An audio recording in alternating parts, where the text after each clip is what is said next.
You are now listening to theGrio's Black Podcast Network, Black Culture Amplified. You know, white people have a lot of questions. Like, hey, do you know this guy named Jamal? Or, hey, can you show me how to do the kick turn part of the electric slide? Or, here's one of my favorites. That might not be racist to you, but how would it sound if a white person said that? Of course, that's one of their favorites.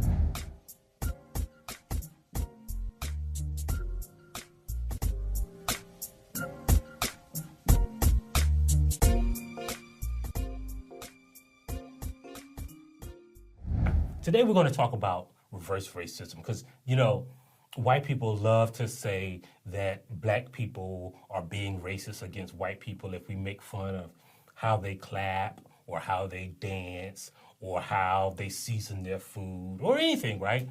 Like if you make a joke about white people, there's going to be a white person who says, hey, that's racist against white people. And what would you say if a white person said that, right? What they're talking about is the idea of reverse racism. So today we're going to talk about reverse racism, see whether or not it exists, and, you know, explain and explore it. So first, we have to know what reverse racism is. Now, reverse racism is not like, you know, that movie Tenet, where like you can just be racist in reverse. No, because that's not reverse racism, that's something else. Reverse racism is a theoretical idea that if black people do stuff or say stuff about white people, it's the same as when a white person says or does something harmful to black people. Reverse racism does exist theoretically, but you can't talk about reverse racism just in a vacuum, right? Like just like you can't talk about racism in a vacuum, right? Like the N-word doesn't upset black people because it just sounds funny. You have to contextualize it with the history of that word, with what it usually accompanied, right? It was used when they lynched people. It was used to dehumanize people. It was used to extract labor from people. So, like it's not the word necessarily.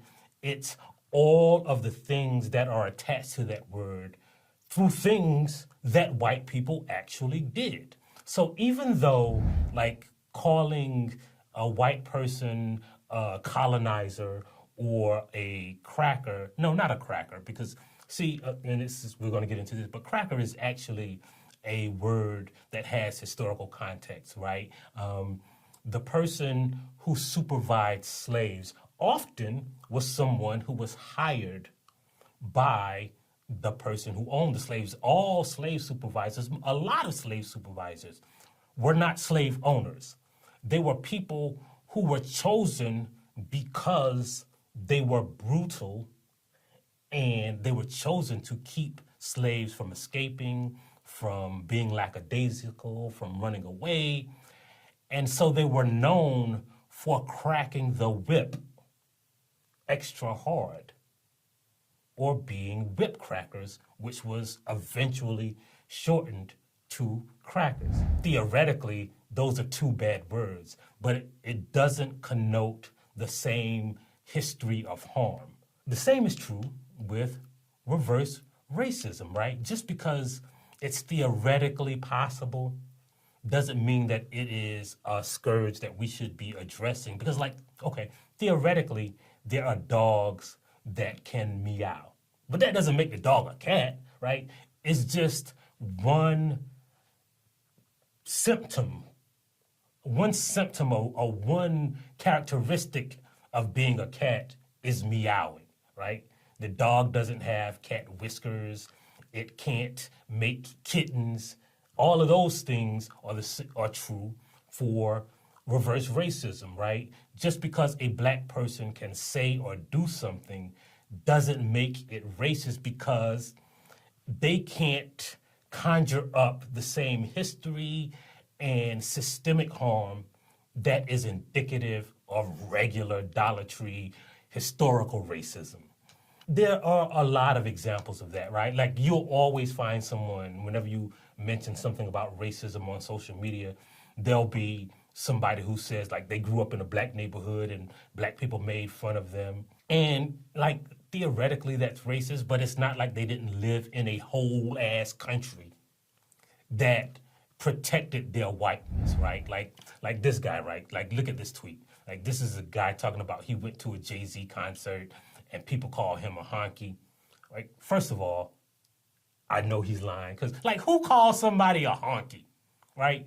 Like, do people still even use honky? Like, he probably was watching the Jeffersons when he composed that tweet and just made up that story. Because here's the other thing, right? Like, when you ever been to a Jay-Z concert? It's like mostly white people. Like, white people are the biggest consumers of hip hop. They are the ones who can afford Jay-Z tickets. Like, it costs $1 million to sit on the last row at a Jay-Z concert. Bruh, ain't no black person surrounded by white people calling people honkies at a Jay-Z concert. I don't believe you. You need more people. But this example is indicative of people who claim reverse racism exists. They like to cherry pick that one time that somebody did something that made them feel kind of bad and equate it to the whole history and the constitutional approval of racial discrimination that existed in America or exists in America for the last 400 years, right? And that's false equivalency at best and just lying at worst, right?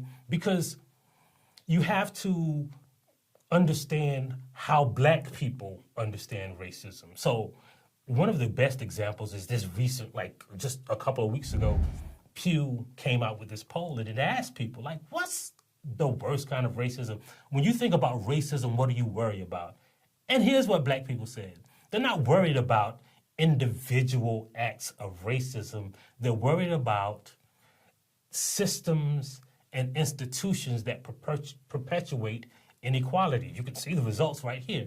So, like, white people like to think of racism as bad things that are intentionally done against black people. But what we're talking about is the system, the institution, the aura of America that disenfranchises and economically disempowers black people for centuries. And when you think about those systems, right, you realize that black people and reverse can't be racist or are not usually racist because when black people create systems or are in control of systems, they don't disproportionately negatively affect white people. Like, ask yourself, why don't white children do bad in majority black schools? Like, when you're in a majority black school, unlike majority white schools, white children aren't disciplined at higher rates and receive harsher discipline than black kids. But the same is true when black kids, the reverse is true when black kids attend majority white schools. And you have to ask yourself, why doesn't that exist? Or like when a white person moves into a black neighborhood, why don't, we hear a bunch of stories that say, white person go home, or why don't we see more black lynchings in majority white neighborhoods in the 1920s or the 1930s or the 1940s? Or why don't black police officers shoot more white people? It's because reverse racism isn't systemic, it isn't widespread, and those are the things that we're talking about when we talk about racism. For instance, like, why do you think that black people watch white movies or TV shows? I mean, there are studies like this one that shows that the reason that black shows and black movies are taken off TV is because white people generally don't consume black entertainment. If there's a majority black cast, white people won't watch it. But, black people, we watch Game of Thrones, right? We watch, I don't know, what's something white on TV? Everything on TV, because black people don't perpetuate reverse racism. It's something that white people made up in their head to paint themselves as victims when they want to dismantle the arguments of racism. But just because it exists in isolated incidents like dogs who can meow or a fish who can walk on land doesn't mean it's a problem that we should focus and concentrate our efforts on eradicating. The regular kind of racism is much more pervasive. And if, let's imagine a scenario where black people could be racist against white people. Let's imagine a scenario where reverse racism was real and something that we should have to worry about. Well, how could we do that? Well, first, black people would have to build a time machine.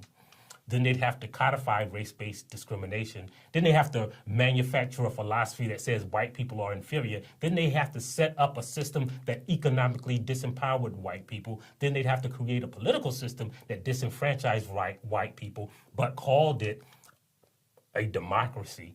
Then they'd have to erase white people's history and culture by making it illegal to teach in school. Then they'd have to arrest, incarcerate, and miseducate white people disproportionately. Then they'd have to kill every leader and demonize every movement that tried to bring about white equality or white liberation.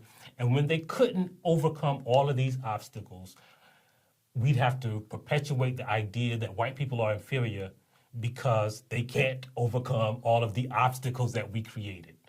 And if they pointed out the systemic things that we created, we'd have to tell them to pull up their bootstraps or pull themselves up by their bootstraps or stop playing the victim, or ask them why they're always whining. And then, and only then, if someone on Twitter says something derogatory about white people or insinuated that white people are inferior or that black people are superior, then, okay, they still wouldn't be racist because, after all, black people just invented a time machine. But anyway, don't forget to download the theGrio app. Don't forget to subscribe on YouTube and your favorite podcast platforms. And don't forget to tell a friend. And remember, as always, we always leave you with a famous black saying. And today's famous black saying is, black people draw heat, but white people draw blood. We'll see you next time on the theGrio Daily. Thank you for listening to the theGrio Daily. If you liked what you heard, please give us a 5-star review, download the theGrio app, subscribe to the show, and share it with everyone you know. Please email all questions, suggestions, and compliments to podcasts@thegrio.com.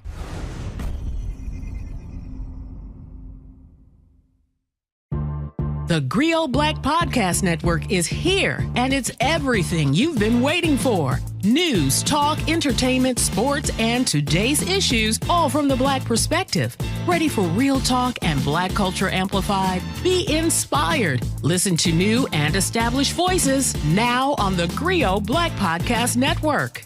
Listen today on the Griot mobile app and tune in everywhere great podcasts are heard.